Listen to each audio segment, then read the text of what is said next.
그녀는 이따금 지금이 자기 인생의 가장 좋은 때이고 세상 사람들이 흔히 말하는 밀월이라고 생각할 때가 있다. 밀월의 감미로움을 맛보기 위해서는 결혼 후에 나날이 좀 더 달콤한 권태를 느낄 수 있는 그 나라로 떠나야 했을 것인데 마차를 타고 푸른 비단 커튼에 숨어 앉아 마부의 콧노래에 귀를 기울이며 험한 언덕길을 천천히 올라간다. 곧 그 노래소리는 사냥의 방울소리와 멀리 폭포소리에 섞여 산에 메아리친다. 날이 저물면 굽이치는 냇가에서 레몬 향기를 맡고 또 밤이 되면 별장 전망대 위에서 손과 손을 잡고 앞날의 계획을 이야기한다. 별을 바라보며 지상 어디에나 고유한 성질이 있어서 그 땅이 아니면 자라지 않는 식물이 있는 것처럼 행복을 낳는 그런 곳이 어디인가 있을 것 같았다. 왜 자기는 옷자락이 긴 검은 벨벳 옷을 입고 우아한 장화를 신고 끝이 뾰족한 모자와 소매뿌리에 장식을 단 남편과 같이 스위스 산장 발코니에 걸터 앉아 혹은 스코틀랜드의 산골집에서 애수에 젖을 수가 없단 말인가. 이러한 모든 것을 그녀는 누구에겐가 털어놓고 싶었다. 그러나 구름같이 자주 모습을 바꾸고 바람처럼 싱글벙글 휘어르치는 종잡을 수 없는 그 기분을 대체 무엇라 표현하면 좋을 것인가. 적당한 말을 찾을 수 없고 또 기회도 그만한 대담성도 그녀에겐 없었다. 그러나 차를만 이쪽 기분을 살필 여유가 있었다면, 다만 한 번이라도 자기가 생각하고 있는 것을 이해하려고 했었다면 마치 과일나무에서 과일이 떨어지듯 가슴에 넘치는 상념들이 쏟아져 나왔을 텐데 하고 그녀는 생각했다. 그러나 부부 생활이 익숙해질수록 마음은 자꾸 멀어지고 자신을 남편에게서 떼어놓는 것이었다. 샤를의 말은 밋밋한 길처럼 평범해서 지극히 상식적인 생각들이 평복을 입은 채 줄지어 그곳을 지나갔다. 아무런 감동도 주지 않고 웃음도 꿈도 불러일으키지 않았다. 그의 말을 들어보면 루앙에 있을 때도 파리의 배우들을 보기 위해 극장에 간 일이 한 번도 없었던 것 같았다. 그는 수영도 못했고 검술도 몰랐고 권총도 못 쏘았다. 어떤 날은 그녀에게 어떤 소설에서 나오는 마술에 관한 수로도 설명해주지 못했다. 남자는 그래서는 안 되고 모든 것에 뛰어나고 격렬한 정열이라든가 세련된 생활이라든가 모든 신비한 세계로 안내해주는 안내자이어야 하지 않을까? 그런데 이 남자는 무엇 하나 가르쳐주지 못하고 아는 것이 하나도 없고 아무것도 바라는 것이 없다. 그는 아내가 행복하다고 믿고 있는 것이다. 그래서 그녀는 남편의 이 침착성, 조그마한 불안도 감지하지 못하는 우둔함, 그리고 그녀가 그 남자에게 준 행복까지도 원망스럽게 생각하고 있었다. 그녀는 가끔 그림을 그리곤 했다. 그러면 샤를은 옆에 서서 그림을 자세히 보려고 눈을 껌뻑껌뻑 하기도 하고 엄지손가락으로 빵 조각을 둥글게 말기도 하며 엠마가 스케치북 위에 몸을 숙이고 있는 모습을 재밌다는 듯 바라보았다. 피아노를 칠 때는 그녀의 손가락이 빨리 뛰면 뛸수록 그의 놀람은 점점 커갔다. 엠마는 자신있게 고음에서 저음까지 모든 건반을 쉬지 않고 내리쳤다. 그러면 선이 비뚤어진 낡은 피아노 소리는 열린 창 너머로 먼 동네 끝까지 퍼지곤 했다. 어떤 때는 모자도 안 쓰고 실내화를 신은 채 큰 길을 지나가던 집달리의 서기가 발을 멈추고 서류를 손에 든 채 피아노 소리에 귀를 기울이기도 했다. 한편 엠마는 집안일은 잘 처리해 나갔다. 그녀는 환자들이 계산서라고 생각하지 않도록 완곡한 내용으로 왕진비를 청구하곤 했다. 일요일에 이웃집 사람들을 식사에 초대해서는 정성 들인 맛있는 음식을 내놓고 포도나무 잎에 자두를 피라미드 모양으로 모양 좋게 쌓아 올려 단지에 든 잼을 접시에 곁들여 내놓기도 했다. 그리고 식사 후에는 손을 씻는 핑거볼을 특별히 준비해 놓았다. 이런 모든 것은 주인 보바리에 대한 존경심을 높이는 데 많은 도움이 되었다. 샤를도 차차 이런 것을 자랑으로 여기게 되었다. 아내가 연필로 그린 작은 스케치를 커다란 액자에 끼워 파란 끈으로 벽지 위에 매단 다음 응접실에 들어오는 사람마다 자랑을 했다. 일요일 미사에서 돌아오는 사람들은 그가 여러 가지 색실로 짠 아름다운 실내화를 신고 문 앞에 서 있는 모습을 볼 수 있었다. 그는 곧잘 늦게 집에 돌아왔다. 밤 11시. 어떤 때는 한밤중에 돌아와서는 밤참을 들고 싶어 했다. 하늘은 일찌감치 돌아가기 때문에 엠마가 그의 시종을 들었다. 그는 프로코트를 벗고 편안하게 식사를 하며 오늘 만났던 사람에 대한 얘기, 다녀온 마을 얘기, 또 그가 써준 처방에 대한 얘기를 늘어놓고 아주 만족하여 남은 스튜를 먹고 치즈의 껍질 벗기고 사과를 먹고 물 그릇을 비우고 그리고 침대로 들어가 반드시 누워 이내 코를 골았다. 그는 오랫동안 챙 없는 나이트캡을 쓰는 버릇이 있었기 때문에 머리에 두른 스카프가 귀에서 곧 벗겨져 버렸다. 그래서 아침이 되면 마구 헝클어진 머리가 얼굴을 덮고 밤사이에 끈이 풀어진 베개에서 떨어진 깃털로 하얗게 되었다. 그는 언제나 튼튼한 장화를 신었다. 발목에는 복사뼈 속으로 비스듬하게 굵은 주름이 있었고 구두 등을 뺀 다른 부분은 마치 의족을 넣은 것처럼 뻣뻣하게 뻗쳐 있었다. 그리고 언제나 시골길을 다니는 데는 이거면 충분해 하고 말했다. 그의 어머니는 이런 검소함을 대단히 칭찬했다. 어머니는 자기 집에 조금이라도 시끄러운 일이 생기면 곧 이전처럼 아들을 만나러 왔다. 그러나 어머니는 며느리를 탐탁치 않게 생각했다. 며느리가 분에 넘치는 사치를 한다고 생각했던 것이다.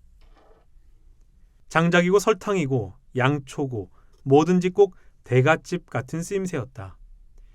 이 집 부엌에서 쓰는 불의 양이라면 25명의 음식은 충분히 장만할 수 있을 텐데 시어머니는 자기가 직접 속옷을 정리하기도 하고 고기 장수가 고기를 가져오면 잘 지켜봐야 한다고 며느리에게 잔소리했다. 엠마는 시어머니의 가르침을 얌전히 들었다. 어머니는 몇 번이고 되풀이해 말했다.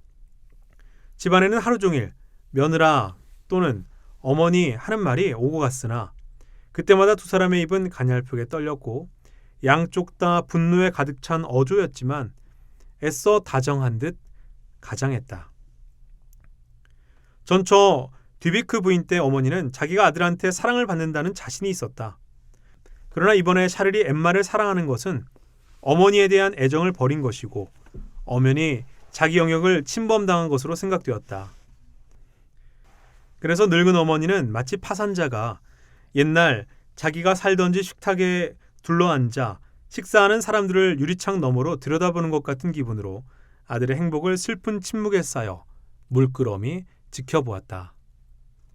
그녀는 옛날 이야기하듯이 슬쩍 자기의 오랜 고생이며 희생을 아들에게 회상시키려고 했다. 그리고 그것을 엠마의 주책 없는 행동과 비교하면서 그런 색심한 귀여워하는 것은 큰 잘못이라고 못 박았다. 샤를은 언제나 대답에 궁했다. 그는 어머니를 존경했고 아내도 또한 더없이 사랑했다. 그는 어머니의 비판이 옳다고 생각하면서도 아내 행동에 아무 불만이 없었다. 어머니가 돌아가고 나서 그는 자기가 들은 잔소리 중에 극히 사소한 것만을 골라 한두 가지 아내에게 말해보았다. 그러나 엠마는 한마디로 그의 잘못을 짚어내고 곧장 그를 진찰실로 쫓아버렸다. 그동안 엠마는 자기가 생각해온 방식대로 사랑을 느껴보려고 했었다. 정원에 나가 달빛 속에서 정열적인 식구들을 읊어보기도 하고 우울한 아다지오의 곡조를 한숨을 쉬어가며 노래해 그에게 들려주기도 했다. 노래가 끝나면 그녀는 곧 평온한 기분으로 되돌아와 있었다. 샤를은 전혀 사랑을 자극받은 것 같지 않고 감동한 것 같지도 않았다.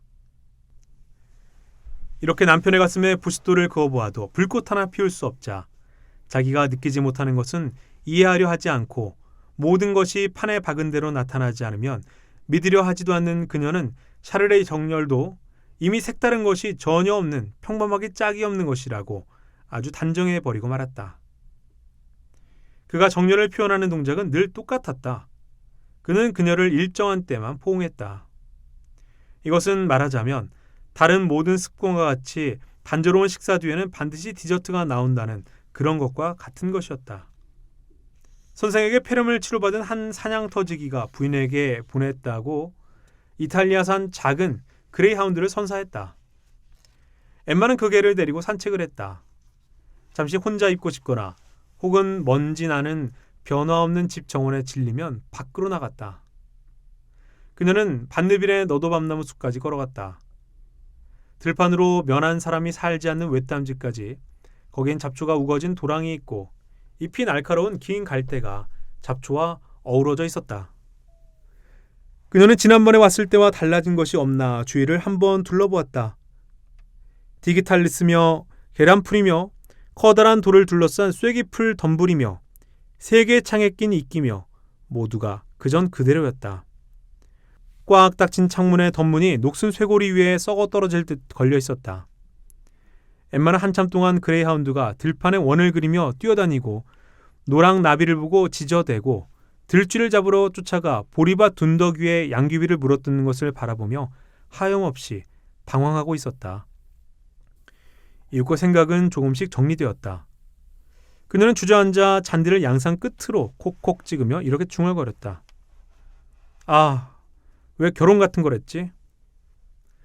우연한 인연으로 딴 남자를 만날 수 있지 않을까 생각해보고, 그리고 실제로는 일어나지 않았던 그러한 일들과 지금과 색다른 생활이며 알지 못하는 남편을 마음속에 그려보려 했다.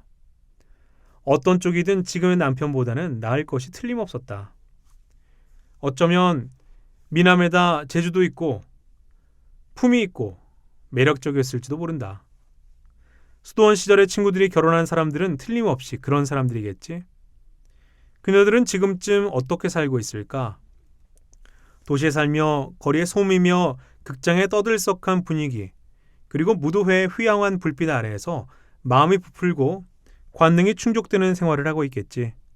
그런데 지금 자기의 생활은 북쪽 창밖에 없는 창고처럼 쓸쓸하고 권태라고 하는 지긋지긋한 거미가 마음 구석구석에 거미줄을 치고 있다. 그녀는 상품 수여식이 있던 날을 회상했다. 상품으로 작은 관을 받으러 연단에 올라갔었다. 머리를 따 늘리고 흰 옷을 입고 검은 가죽 단화를 신은 무척 귀여운 모습이었다. 자리로 돌아오자 남자들은 그녀에게 축하의 말을 해주기 위해 몸을 구부렸다. 뜰에는 사륜마차가 가득 차 있고 계단 위에 선 사람들은 모두 입을 모아 잘 가라고 인사했다. 음악 선생은 바이올린 케이스를 들고 지나치며 인사했다. 아, 그러나 그 일들은 이제 얼마나 아득한 옛날인가. 아주 먼 옛날이다. 엠마는 개의 잘리를 불러 무릎 사이에 넣고 그 예쁘고 긴 머리를 손가락으로 쓰다듬으며 말했다. 자, 내게 키스를 해줘야지. 넌 슬픈 일이 아무것도 없잖니. 그러고 나서 천천히 하품을 하는 그 날씬한 개의 우울한 표정을 보자 그녀는 왠지 그 개가 가여워졌다. 그리고 자기와 개를 견주어 보면서 괴로워하는 자를 위로하듯 소리를 내어 중얼중얼 말을 건넸다. 때로 돌풍이 불어오는 때가 있다. 그 바람은 바다에서부터 코 지방의 고원지대를 단번에 휩쓸어 지나가는 바람으로 멀리 떨어진 들판에까지 소금기를 머금은 찬 바람을 실어다 주었다. 등심초는 일제히 땅에 엎드려 휙휙 소리를 내고 너도 밤나무 잎들은 요란한 소리를 내며 흔들렸다. 높은 나뭇가지도 와스스 흔들리며 크게 출렁거렸다. 엠마는 쇼를 꽉 여미고 자리에서 일어났다. 길에는 나뭇잎색으로 푸르게 물든 햇빛이 입길을 비추고 그것이 발밑에서 조용히 소리를 냈다. 해는 벌써 저물고 있었다. 나뭇가지 사이로 하늘이 빨갛게 물들고 한쪽으로 늘어선 가로수가 황금색 하늘을 배경으로 우뚝 선 긴 기둥의 행렬처럼 보였다. 엠마는 무서워져 잔리를 가까이 불러 큰 길로 얼른 빠져나왔다. 그리고 토스트 돌아와 안락 의자에 푹 파묻힌 채 그날 밤은 한마디도 입을 열지 않았다. 그런데 9월도 다 간 무렵 그녀의 생활에 한 가지 이상한 일이 일어났다. 보비에사르의 즉 앙데르빌리의 후작집에 초대를 받은 것이다. 왕정 복고 시대에 국무장관을 지낸 일이 있는 이 후작은 다시 정계로 돌아가기 위해 국회의원 선거 운동을 하고 있었다. 겨울에는 사방에 장작을 나눠주고 도의회에서는 언제나 열렬히 그의 부에 새로운 도로를 만들도록 요구하곤 했다. 한여름에 이 사람의 입에 종기가 난 것을 샤를이 마침 적당한 때 수술을 해서 기적적으로 고쳐주었다. 수술비를 지불하러 온 대리인이 의사의 집 안뜰에 훌륭한 벚나무가 있는 것을 보고 그날 밤 주인에게 이야기했다.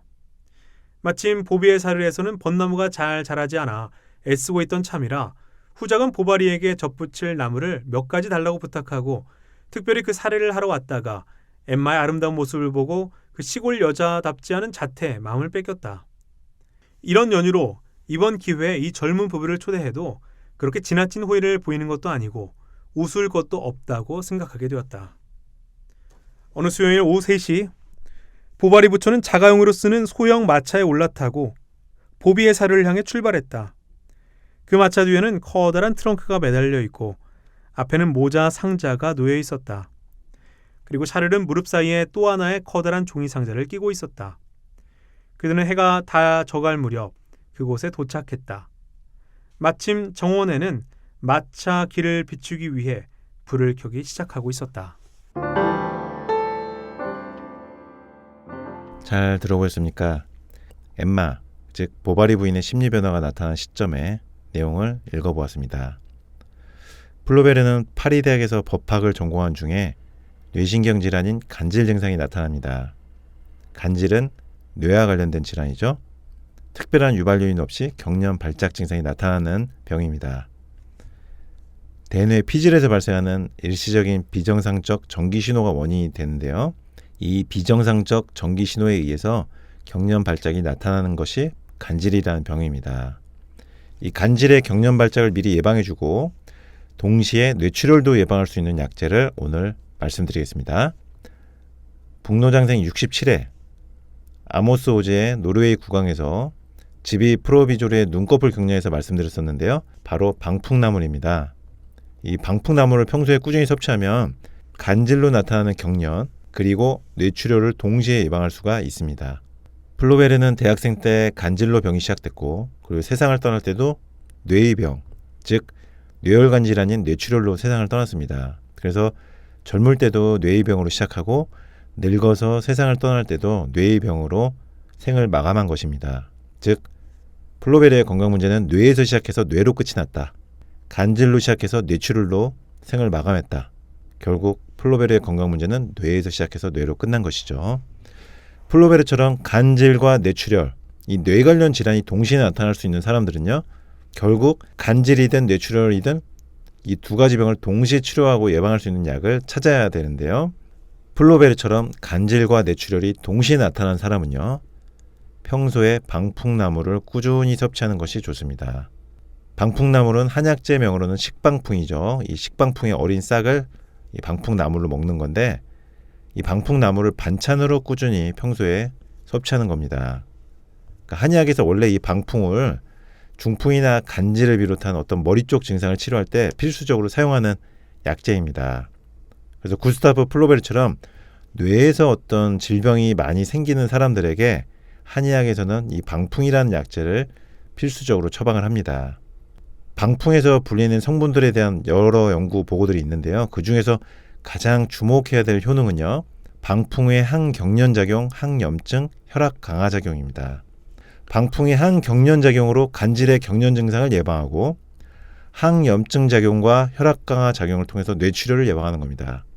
그러니까 간질과 뇌출혈을 동시에 치료할 수 있고 예방할 수 있는 게 이 방풍나물이라는 것입니다. 그래서 구스타프 플로베르의 간질과 뇌출혈을 동시에 치료할 수 있는 약재가 바로 이 오늘 소개해드린 방풍나물이다. 만약에 플로베르가 그 당시에 방풍나물을 평소 꾸준히 먹으면서 작가 생활을 했더라면 더 오래오래 건강을 유지하면서 플로베르는 지금보다 더 많은 수의 작품을 우리에게 남겼을지도 모르겠습니다. 자, 정리합니다. 간질 증상 조짐이 있는 분, 혈압이 높은 분, 뇌출혈 가족력이 있거나 뇌출혈 위험이 있는 분들은 평소 방풍나물을 반찬으로 꾸준히 드시는 게 좋습니다. 간질과 뇌출혈이 동시에 나타났다면 이 방풍나물을 반드시 드시는 것이 좋습니다. 방풍나물에 대한 자세한 내용은 저희 북노장생 67회 아모스 오즈 편에 자세히 실려 있으니까요. 북노장생 67회를 한번 들어보시기를 추천드립니다. 이렇게 총 3주에 걸쳐서 구스타프 플로베르의 보바리 부인을 함께 읽어보았고요. 플로베르를 괴롭힌 두 가지 병, 간질과 뇌출혈에 대해서 말씀드렸고요. 뇌출혈, 뇌경색이 나타날 전조 증상에 대해서도 설명을 드렸습니다. 그리고 뇌졸중과 간질을 동시에 예방하는 약재, 방풍에 대해서도 설명을 드렸습니다. 문학작품 속 생로병사의 비밀을 찾아서 북노장생. 북노장생을 들으시면서 문학의 향기도 느끼시고 건강도 함께 챙기십시오. 북노장생 청취자분들 늘 건강하시고요. 저희는 다음 주에 다시 찾아뵙겠습니다. 지금까지 북노장생이었습니다.